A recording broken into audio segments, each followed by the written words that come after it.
खुदावंद यीशु मसीह के मुबारक और जलाली नाम में आप सबकी सलामती हो। खुदा का बंदा दाऊद कहता है, मैं खुश हुआ जब वो मुझसे कहने लगे आओ ये हवा के। हम सब खुदावंद के घर में मौजूद हैं और अपने खुदा के नाम को जलाल देने के लिए हम ज़ोरदार तालियां बजाएंगे।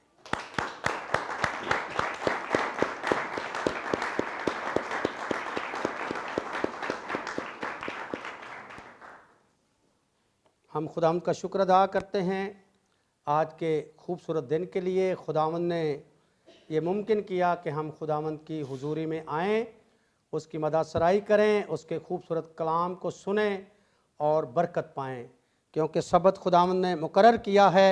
और जब हम यीशु मसीह को कबूल कर लेते हैं तो फिर हम पर यह वाजिब है कि हम खुदावंद के बनाए हुए असूलों पर अमल करें। इसलिए आज हम यहाँ पर हैं और खुदा की मोहब्बत हमें यहाँ पर खींच लाई है ताकि हम खुदावंद की इबादत करते हुए उसके नाम को जलाल दें। हालेलुया। आज जो मैं पैगाम आप सबके सामने पेश करना चाहता हूँ, मेरे पैगाम का उन्वान है power of fasting and prayer, रोज़े और दुआ की कुव्वत।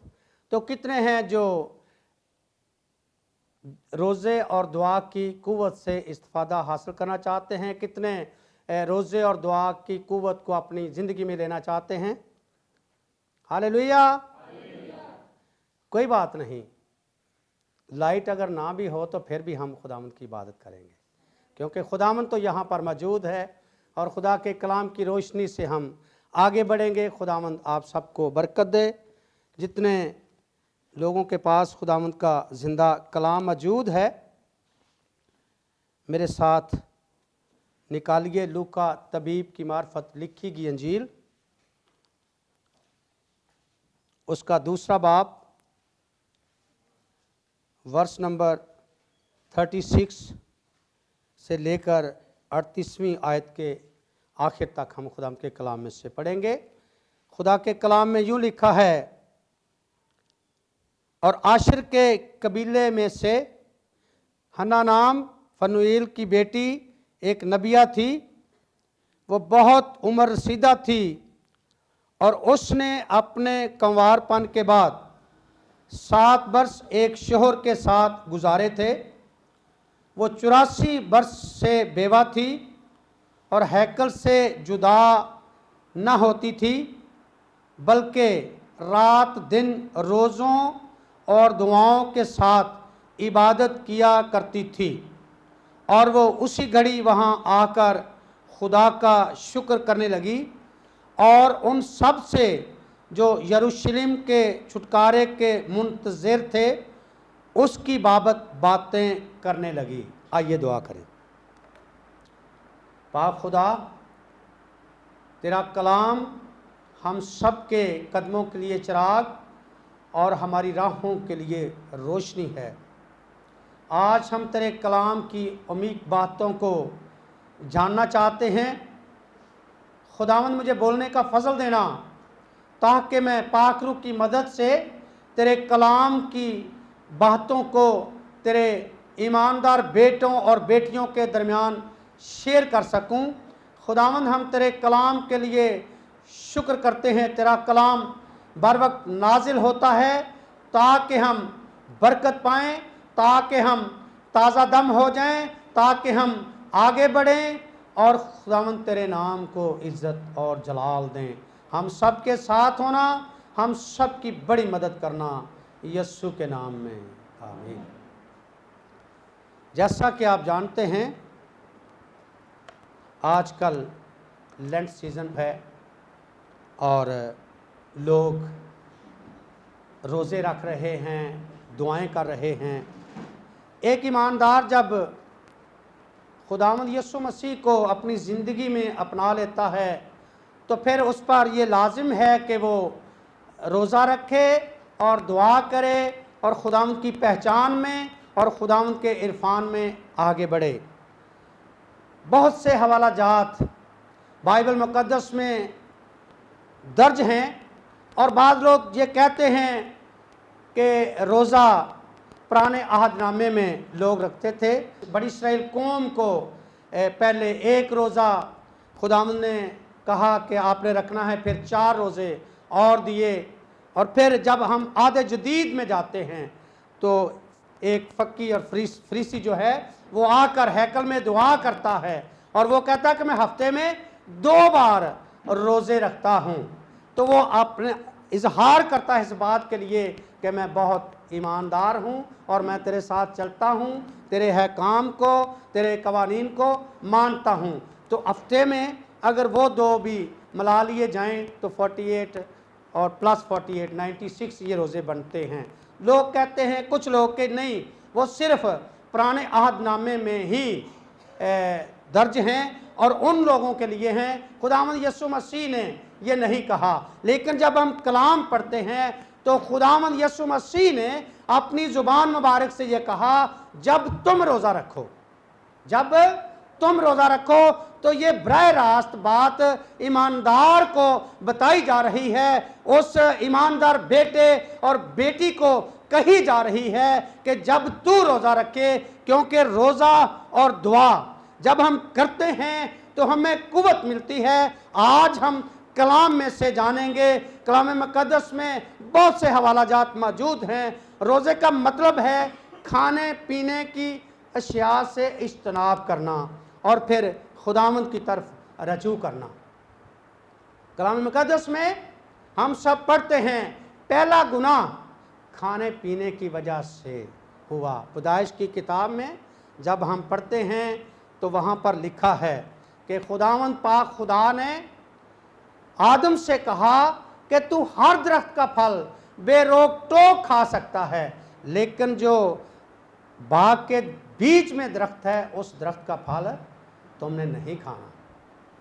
वो पाबंद था, वो कमिटेड था। और जब ये बात पाक खुदा ने आदम से कही तो उसके बाद फिर खुदा ने हवा को उसकी पसली में से निकाला। हवा जब खुदा ने ये बात कह दी, पैदाइश की किताब में लिखा है, तो उसके बाद, और ये बात आदम ने हवा को भी बताई होगी। और जब इब्लीस ने हवा को ये कहा कि क्या वाकया ही खुदा ने तुमसे कहा है कि ये फल ना खाना, तो उसने क्या जवाब दिया था? उसने कहा था कि खुदा ने ऐसे कहा है कि अगर तुम इस फल को छू भी लोगे, इस दरख्त को छू भी लोगे तो मर जाओगे। इसका मतलब है कि आदम ने ज़रूर हवा को ये बताया होगा सारे फलदार दरख्तों के बारे में कि आप इसका फल भी खा सकते हो, इसका फल भी खा सकते हो, लेकिन आपने जो बाग के बीच में दरख्त है उसका फल नहीं खाना। लेकिन फिर भी वो आजमाए गए और गुनाह में गिर गए, और खाने पीने की वजह से बाज़ औक़ात हम भी गिर जाते हैं। बहुत से लोगों से मैंने सुना है, मैं रोज़ा नहीं रख सकता, मैं रोज़ा नहीं रख सकती क्योंकि मैं खुराक के बगैर रह नहीं सकता, रह नहीं सकती। लेकिन कलाम बयान करता है, जो हवाला मैंने आप सब के सामने पढ़ा कि हन्ना नबिया 84 वर्ष से बेवा है, उसने अपने कंवारपन के बाद 7 वर्ष अपने शोहर के साथ गुजारे और वो फौत हो गया। अगर हम कलाम बयान नहीं करता, ये कहें कि वो 16 साल की या 18 साल की उम्र में उसकी शादी हुई है, तो 7 साल उसने अपने शोहर के साथ गुजारे हैं और 84 वर्ष से वो बेवा है। तो कलाम बयान करता है कि वो 2 काम कर रही है। और मेरे पैगाम का जो उन्वान है वो भी ये है कि power of fasting and prayer. तो ये हन्ना जो है ये आशिर के कबीले में से है। बनी इसराइल के 12 कबीले थे और उसमें से ये एक कबीला है आशिर का कबीला, और ये आशिर के कबीले में से है। और ये एक काम करती है और वो काम ये है कि वो रोज़े रखती है, वो दुआ में ठहरती है, वो दुआ करती है। और 84 वर्ष से ये सिलसिला जारी है। मैं और आप कितना खुदावंद से प्यार करते हैं, कितना खुदावंद के घर में आते हैं, क्योंकि कलाम में लिखा है, जो हवाला मैंने आपके सामने पढ़ा, कि वो 84 वर्ष से बेवा थी और हैकल से जुदा ना होती थी, बल्कि रात दिन रोज़ों और दुआओं के साथ इबादत किया करती थी। हमने मंगल वाले दिन ट्यूसडे को 2 घंटे की शफाया इबादत यहाँ पर रखी हुई है, कलीसिया की बढ़ोतरी के लिए, कलीसिया की तरक्की के लिए और खुदावंद की पहचान में आगे बढ़ने के लिए और बीमारों के लिए। वो शफायती दुआ है।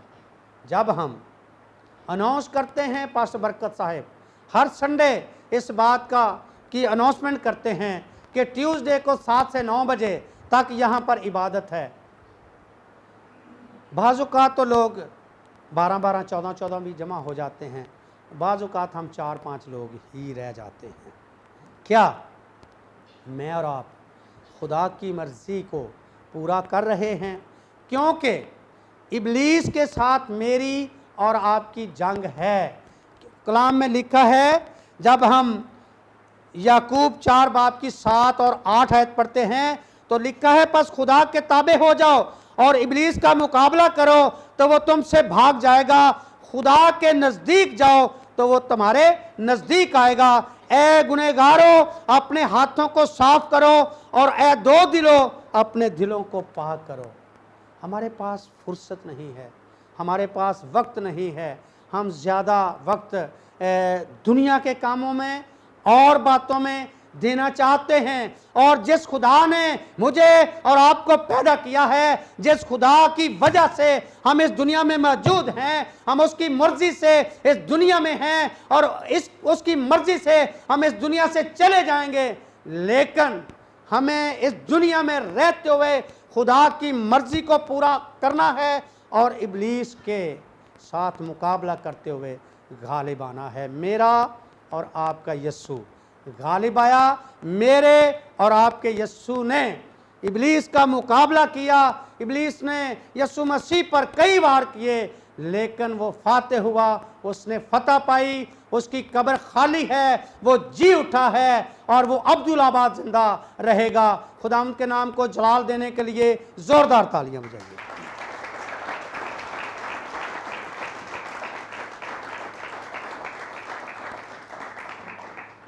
दुनिया में रहते हुए हम ये जो मैंने टॉपिक लिया है, पावर, ताकत, चाहते हैं कि हमारे पास भी कुव्वत हो। जब हम किसी दूसरे खादिम को देखते हैं कि वो बीमारों के लिए दुआ करता है, उसकी दुआ में बड़ी शिफा है। उसके पीछे भी देखें कि वो क्या कर रहा है। वो रोज़े रख रहा है, वो दुआ कर रहा है और वो मुसलसल घंटों घंटे खुदावंद के हुजूर में झुकता है। और बहुत से नमूने हमें कलाम मुकद्दस में मिलते हैं कि बहुत से ऐसे सूरमा जिन्होंने दुआएं की, जिन्होंने रोज़े रखे और जब खुदा ने उनकी दुआओं को सुना और फिर जवाब दिया। हम कलाम मुकद्दस में देखते हैं, खरूज 34 बाब की 28 आयत में, सो वो 40 दिन और 40 रात वही खुदावंद के पास रहा और न रोटी खाई न पानी पिया। ये किसकी बात हो रही है? मूसा की। मूसा एक ऐसा नबी है जिसने खुदा के साथ बराह रास्त बातें की और खुदावंद की बातों पर अमल करते हुए वो अपनी कौम को लेकर आगे बढ़ता रहा। खुदावंद उसके साथ रहा, खुदा की मदद उसके साथ रही। और कलाम बयान करता है कि वो 40 रात और दिन खुदावंद के पास रहा। उसने ना रोटी खाई, उसने ना पानी पिया। एक फौकल फितरत, कुदरत, कुव्वत उसे संभाले हुए थी और वो जिंदा था। कलाम मुकद्दस में बहुत से हवाला जात मिलते हैं। ज़बूर नवीस लिखता है ज़बूर की किताब में कि दाऊद ने 7 दिन का रोज़ा रखा। मूसा ने 2 दफ़ा 40-40 दिन के रोज़े रखे। एलिया ने 40 दिन का रोज़ा रखा। और कलाम मुकद्दस बयान करता है कि एलिया की बड़ी पावरफुल और कुव्वत वाली 4 दुआएं कलाम मुकद्दस में मौजूद हैं कि जब उसने दुआ की तो मींह बरसा। और उसने जब भी दुआ की, एक दफ़ा उसने मुर्दा बच्चे को जिंदा किया। इस तरह उसने 4 ऐसी पावरफुल दुआएं की रोज़े रख कर, और जब खुदा ने उसकी दुआ को सुना और फिर जवाब दिया। मैं और आप क्या रोज़े रखते हैं, दुआ करते हैं?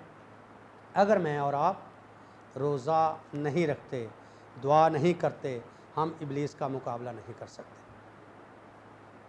हमें ज़रूर दुआ में ठहरना है। ये पैटर्न खुदावंद यीशु मसीह ने हमें दिया है। यीशु मसीह जब बियाबान में थे, उन्होंने 40 दिन का रोज़ा रखा और कुछ ना खाया, कलाम मुकद्दस बयान करता है। और फिर वो रूह की कुव्वत से भरा हुआ वापस लौटा। और फिर जब इब्लीस ने उसे आजमाया कि अगर तू खुदा का बेटा है तो फरमा कि ये पत्थर रोटियां बन जाएं, तो खुदावंद यीशु मसीह ने जवाब दिया था, मत्ती 4:4 में लिखा है, आदमी सिर्फ रोटी ही से जीता न रहेगा, बल्कि हर उस बात से जो खुदा के मुंह से निकलती है। खुदा के मुंह से खुदा का कलाम निकलता है। जब आप घुटनों के बल हो जाएंगे, जब आप रोजे में ठहरेंगे, जब आप खुदा के साथ वक्त गुजारेंगे, तो आप भी एलिया बन जाएंगे, आप भी मूसा जैसे बन जाएंगे, आप भी शमसून जैसे बन जाएंगे, आप भी पतरस जैसे बन जाएंगे। और जब हम दुआ करेंगे तो खुदा जवाब देगा, क्योंकि कलाम मुकद्दस में बयान किया गया है, जब हम रोज़े और दुआ में होते हैं तो फिर खुदा हमें कुव्वत देता है ताकि हम इब्लीस का मुकाबला करें। हालेलुया। ईमानदार होते हुए हमें ये ज़रूरत है कि हम दुआ करें, रोज़ा रखें। जब कोविड-19 स्टार्ट हुआ, सैनिटाइज़र और मास्क को लाजमी करार दे दिया गया पूरी दुनिया में। जब भी हम किसी दफ्तर जाते, जब भी हम किसी बैंक में जाते, हम किसी हॉस्पिटल में जाते, तो एक आदमी बाहर खड़ा है, वो हाथों को सैनिटाइज करता, और फिर अगर किसी ने मास्क नहीं लगाया होता तो फिर क्या होता, उसको अंदर जाने नहीं दिया जाता। मास्क और सैनिटाइज़र को लाजमी करार दिया गया, इसलिए कि हम उस कोरोना से, उस वायरस से बच सके। ये हमारी सेफ्टी के लिए है, ये हमारी मुहाफ़ज़त के लिए था, क्योंकि यूएनओ ने जो कवानीन बनाए थे वो इसलिए बनाए थे कि कम से कम लोग इस वायरस का शिकार हों। और जब हम इसी तरह रोज़ा रखते हैं और दुआ करते हैं तो हम बहुत सी मुसीबतों से बच जाते हैं। खुदा हमें कुव्वत देता है, खुदा हमें फजल देता है। कलाम मुकद्दस बयान करता है गलतियों 5 बाब की 16 और 17 आयत में, मगर ये कहता हूँ रूह के मुआफिक चलो तो जिस्म की ख्वाहिश को हरगिज़ पूरा न करोगे, क्योंकि जिस्म रूह के खिलाफ ख्वाहिश करता है और रूह जिस्म के खिलाफ, और ये एक दूसरे के मुखालिफ हैं, ताकि जो तुम चाहते हो वो ना करो। जिस्म आपको कहेगा छोड़ दे, रोज़ा रख के क्या करोगे, लेकिन हमने जिस्म के खिलाफ काम करना है। ये हवाला जो मैंने गलतियों 5, 16, 17 में पढ़ा है कि हमेशा जिस्म रूह के खिलाफ काम करता है, रूह के मुआफिक हमने चलना है। और जब हम रूह के मुआफिक चलेंगे तो खुदा हमें बरकत देगा, खुदा हमें कुव्वत देगा, और खुदा हमें गलबा पाने का फजल देगा। आस्तर की किताब उसके 15 और 16 आयत जब हम पढ़ते हैं तो बनी यहूदियों के ऊपर बड़ी मुसीबत थी और फरमान जारी हो चुका था, लेकिन आस्तर ने अपने आप को कायम किया और खुदा के रूह ने उसे कुव्वत दी, और उसने कहा कि मैं और मेरी सहेलियां रोज़ा रखेंगी, और तुम भी जाकर सब यहूदियों से कह दो कि रोज़ा रखें और दुआ करें। मेरा खुदा सब कुछ बदलने की, सब कुछ करने की कुदरत रखता है। और हम कलाम मुकद्दस में देखते हैं कि जब आस्तर ने रोज़ा रखा तो पूरी यहूदी कौम बच गई, और जो फरमान बादशाह की तरफ से जारी हुआ था वो कैंसिल कर दिया गया। अमाल 13 बाब की 2 से 3 आयत पढ़ते हैं तो वहाँ पे भी लिखा है, जब वो खुदावंद की इबादत कर रहे थे, ये नए अहद के अहदनामे में से है और ये हमारे लिए है। जो लोग कहते हैं कि नहीं रोज़े सिर्फ पुराने अहदनामे में थे, खुदा का कलाम हमें ये बता रहा है, जब वो खुदावंद की इबादत कर रहे और रोज़े रख रहे थे। तो रूल कुद्स ने कहा, मेरे लिए बरनबास और शाऊल को उस काम के वास्ते मखसूस कर दो जिसके वास्ते मैंने उनको बुलाया है। तब उन्होंने रोज़ा रख कर और दुआ करके और उन पर हाथ रख कर रुखसत किया। जब हम ऐसा करते हैं, एक कुव्वत है जो हमें खुदावंद की तरफ से मिलती है, और वह कुव्वत जब हम रोज़ा रखते हैं, जब हम दुआ करते हैं, तो फिर वो कुव्वत ईमानदार की ज़िंदगी में ट्रांसफ़र हो जाती है और ईमानदार खड़ा हो जाता है। जब वो दुआ करता है, खुदा उसकी आवाज़ को सुनता है, खुदा उसकी दुआ को सुनता है, खुदा जवाब देता है। और हमें भी ऐसा करना है, क्योंकि जब हम ऐसा करते हैं तो हम कुव्वत पाते हैं दुनिया में रहते हुए। दूनवी तौर पर हम देखें तो कहते हैं जी 7 मुल्क जो हैं वो एटमी पावर हैं, उनके पास एटम बम हैं, वो अपनी इस पावर से जाने जाते हैं, पहचाने जाते हैं, क्योंकि उनके पास एटमी बम हैं और कईयों के पास तो हाइड्रोजन बम भी हैं, और दूसरे मुल्क उनसे डरते हैं। ये तो एटमी पावर है। तो ईमानदार होते हुए हमें भी उस पावर को अपनी ज़िंदगी में शो करना है। हम ईमानदार हैं, और वो पावर कहाँ से आएगी? वो कलाम से आएगी। जब हम कलाम के साथ रिफाकत रखेंगे, कलाम पढ़ेंगे, हम दुआ करेंगे, घुटनों के बल हो जाएंगे, गिरियाजारी करेंगे। जो हवाला डॉक्टर आशर अकरम ने पढ़ा, 40 दिन तक उसने पैगाम सुनाया। और बाद मुफक्रीन बयान करते हैं कि यूना नबी मुख्तलिफ चरवाहों पर और मोड़ों पर जाकर तबलीग करता, दुआ करता और लोगों से कलाम की बातें बताता और कहता कि 40 दिन के बाद नैनवा बर्बाद किया जाएगा। एक मुफक्कर बयान करता है कि 40 में से 3 दिन रह गए थे, 37वें दिन उन्होंने तौबा की। यहाँ तक कि उन्होंने और उनके बादशाह ने और पूरी आवाम ने 1,20,000 के करीब लोग नैनवा में मौजूद थे। उन सब ने अपने गुनाहों का इकरार किया, तौबा की, रोज़े रखे, दुआएं की। वो हकीकी रोज़ा था जिसने खुदावंद को बदल दिया और खुदावंद अपने इरादे से बाज आया, क्योंकि खुदा तो नैनवा को बर्बाद करना चाहता था, खुदा नेस्तो नाबूद करना चाहता था।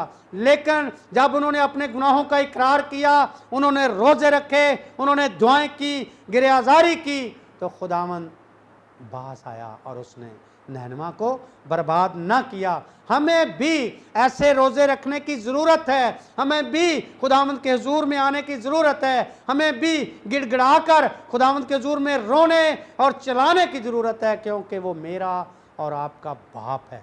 और जब हम अपने बाप के सामने आते हैं, बच्चे अपने बाप के सामने बड़ी दिलेरी से आते हैं, उन्हें कोई रुकावट नहीं होती, वो सीधे भागते आते हैं और अपने बाप से आके सवाल जवाब करते हैं, बातचीत करते हैं। हम अपने बाप के पास जब आएँ तो खुदा हमारी मदद करेगा, खुदा हमारी ज़रूरत को पूरा करेगा और खुदा हमें संभालेगा। हालेलुया। अमाल 14 बाब की 23 आयत में भी लिखा है, और उन्होंने हर एक कलीसिया में उनके लिए बुज़ुर्गों को मुकर्रर किया और रोज़े से दुआ करके उन्हें खुदावंद के सुपुर्द किया जिस पर वो ईमान लाए थे। हमें दुआ करने की ज़रूरत है, हमें खुदावंद के साथ चलने की ज़रूरत है। सिगरेट के पैकेट के ऊपर लिखा हुआ है कि ये सिगरेट जो है वो इंसानी सेहत के लिए मुज़र है, जो भी ये पिएगा वो नुकसान का बायस बनेगा। हम जानबूझकर अगर गुनाह करते हैं तो खुदा एक दिन हमें अपनी अदालत में लाएगा। खुदा ने अपने कलाम को हमारे लिए लिखवाया है ताकि हम इस कलाम पर अमल करते हुए ज़िंदगी गुजारें, हम रोज़े रखें, हम बरकत पाएँ, हम कुव्वत पाएँ और हम हमेशा दुआ में ठहरें। हमारी कलीसिया में भी मैं चाहता हूँ कि एक ऐसा ग्रुप हो, दुआया ग्रुप, जो कलीसिया के लिए हमेशा दुआ करे, दुआ में ठहरे, रोज़े रख कर, और कलीसिया के चारों तरफ बाढ़ की सूरत में कायम रहें। और मेरी दुआ है कि खुदावंद इस कलीसिया में से बहुत से ऐसे सूरमा खड़े करेगा। कलाम मुक़द्दस बयान करता है शमसून ने बड़ी पावरफुल दुआ की, उसकी आंखें निकाल दी गईं, उसकी पावर को ख़त्म कर दिया गया, क्योंकि उसके बालों में कुव्वत थी और वो राज जो उसने फाश किया था वो चाक हो गया। और फिर उसकी आंखें जब निकाल दी गईं तो क्या हुआ, उसने खुदावंद के हुजूर में दुआ की। कलाम मुक़द्दस में लिखा है, हम इस हवाले को पढ़ते हैं कुसात की किताब में 16 बाब की 28 आयत में। तब शमसून ने खुदावंद से फरियाद की और कहा, ए मालिक खुदावंद, मैं तेरी मिन्नत करता हूँ कि मुझे याद कर, और मैं तेरी मिन्नत करता हूँ ए खुदा, फ़क्त इस दफ़ा और तू मुझे ज़ोर बख्श, ताकि मैं यकबारगी फ़िलिस्तियों से अपनी दोनों आँखों का बदला लूँ। तो खुदावंद ने क्या किया था? खुदावंद ने उसकी दुआ का जवाब दिया था। खुदा ने फिर से उसकी कुव्वत को बहाल किया था। मैं और आप, हम में से अगर कोई अपनी कुव्वत किसी गुनाह के बायस खो बैठा है तो हमें भी शमसून की तरह बहाल होने की ज़रूरत है और खुदावंद से फरियाद करने की ज़रूरत है कि ऐ खुदा मुझे वो ही कुव्वत दे। अगर आप पहले दुआ करते रहे हैं, खुदावंद आपकी दुआ से लोगों को बरकत देता रहा है, लोगों को शिफा देता रहा है, और अब आप दुआ करते हैं, आपकी दुआ का जवाब नहीं आता। हमें रोज़ा रखने की ज़रूरत है, हमें दुआ करने की ज़रूरत है। खुदा हमारी दुआओं को सुनता है और जवाब देता है। एक और हवाला हम खुदावंद के कलाम में से देखेंगे, यशाया की किताब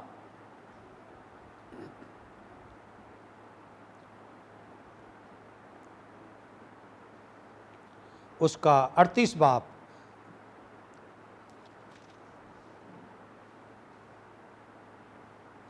एक आयत से। उन्हीं दिनों में हिजकिय्याह ऐसा बीमार पड़ा कि मरने के करीब हो गया, और यशायाह नबी आमोस के बेटे ने उसके पास आकर उससे कहा कि खुदावंद यूँ फरमाता है कि तू अपने घर का इंतज़ाम कर दे, क्योंकि तू मर जाएगा और बचने का नहीं। तब हिजकिय्याह ने अपना मुंह दीवार की तरफ किया और खुदावंद से दुआ की। कैसे की? कैसे? और कहा, ए खुदा, मैं तेरी मिन्नत करता हूं, याद फरमा कि मैं तेरे हुजूर सच्चाई और पूरे दिल से चलता रहा हूं, और जो तेरी नज़र में भला है वही किया है। और हिजकिय्याह जार जार रोया। आगे उसकी दुआ का जवाब आ गया। तब खुदावंद का ये कलाम यशायाह पर नाजिल हुआ कि जा और हिजकिय्याह से कह कि खुदावंद तेरे बाप दाऊद का खुदा यूं फरमाता है कि मैंने तेरी दुआ सुनी, मैंने तेरे आंसू देखे, सो देख मैं तेरी उम्र 15 वर्ष और बढ़ा दूंगा, और मैं तुझको और इस शहर को शाह असूर के हाथ से बचा लूँगा, और मैं इस शहर की हमायत करूँगा।